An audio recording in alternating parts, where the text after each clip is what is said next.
Hey there, Aloha, Milton here. Quick little layout update on the landscaping that's gone on the upper level.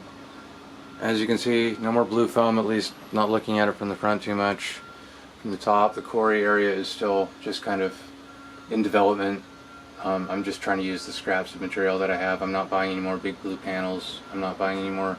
I'm gonna have to buy some more thin plywood, 1/8 inch, but for various fascia areas. But yeah, I'm just trying to use up the foam that I got, to be thrifty about it and to be environmentally conscious about it and not have a bunch of scrap foam thrown away. I'm gonna use all the little bits and just put them together like a little puzzle, because it's just kind of the foundation for hills that I'll just cover with wire mesh anyway, so it'll be fine.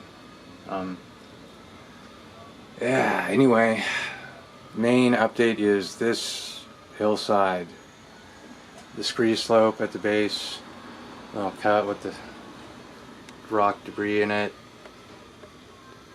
There's still going to be some texturing and surfacing, but it's getting there, and it just is way nicer than having a big blue thing up here, which, you know, when I had nothing it was like, wow, I need some blue up there, and then I had blue foam for a while, but I got to doing other parts of the project, and then the blue foam had been around for a while, and that got to be a little grating as well. So now it's plastered in with ground goop, and that is just making me all kinds of happy, because it looks so much better looking up at it.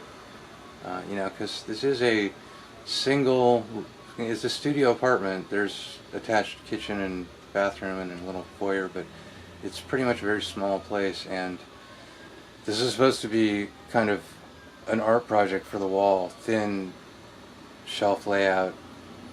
It wasn't intended to be this quite massive, but it still blends into the wall in a horizontal space that I'd never really used. You know, people don't stand right next to their wall in their room, however big or small the room is. You just tend to stand a little bit, you know, a foot or two away from it at least.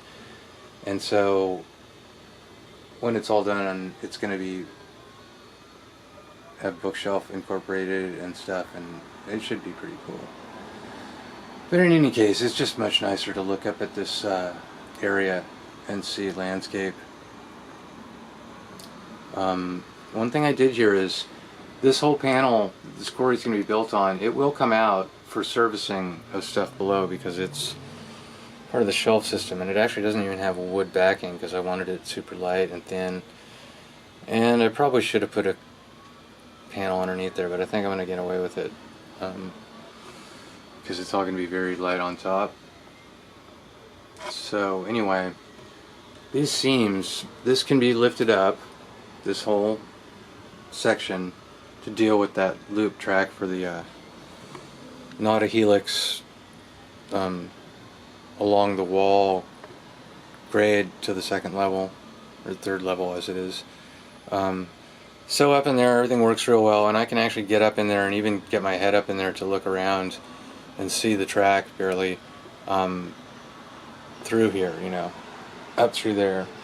But I may have to do something someday that requires this whole section come out. So this seam is actually really thinly bonded with plaster. The scree slope in front is built up as a thing with this separate, and there's just a little bit of plaster dribbled in to allow rocks to fit in, but that can be broken away by lifting this up cleanly without damaging things too much, and fixing it would just be a minor landscaping job along there. And it's all area that's not going to have static grass, so that'll work. Even if there is some static grass, it just won't be that big a deal. There's a little seam it's like it's plastered in, but then where the seam was, there was a cut where the plaster didn't bridge, and then I just lightly put a little thin layer of plaster in there and then sponged it to break up the finger mark. And so it should be very thin, and if I lift this away, that'll just break away along that seam, and then I'll have to repair that. But it's not like this has to come out for re-railing trains or anything, because I never really have a problem with trains derailing on this single track running up through there. And if I do, I can get my head up in here and re-rail them by hand. It's not like super uncomfortable or comfortable. It's just like a little bit awkward, but not bad, and so rare that I figured I just realized I was doing that rather than pulling this panel off anyway, because that was easier than pulling the panel off, and that it would make life a heck of a lot easier in building this upper level. I'm still going to have a gap for the track where the panel separates there, so that switch, this is not going to be the final arrangement because I can't have a switch right over the seam there. That's where it separates. This lifts up, that's static, and this is attached to this whole shelf. That panel back in there, that'll come out too, and it's got the same little light bonding along an edge there, but that only needs to come out if this thing ever has to be moved. I'd have to unscrew a couple of screws underneath that to be able to remove a section of this shelving, at which point, you know, things get cut, things will have to be repaired a bit if I move, but it is designed to be somewhat sectionable and then transportable, and then requiring a bit of scenery work to put everything back right, but still it would be possible. Like the center 8-foot sections over there, those all come out as a section, and they'd be transportable. I was going to say it wouldn't be fun, but then again, with the right company and the right moving to the right place, it could be a blast. So I'm not going to worry about it. Anyway, there you go. Let's keep it under 7 minutes. Yeah, those rocks, throw opinions up at me if you want. I don't really like them. Foam just covered with plaster, it just didn't really work.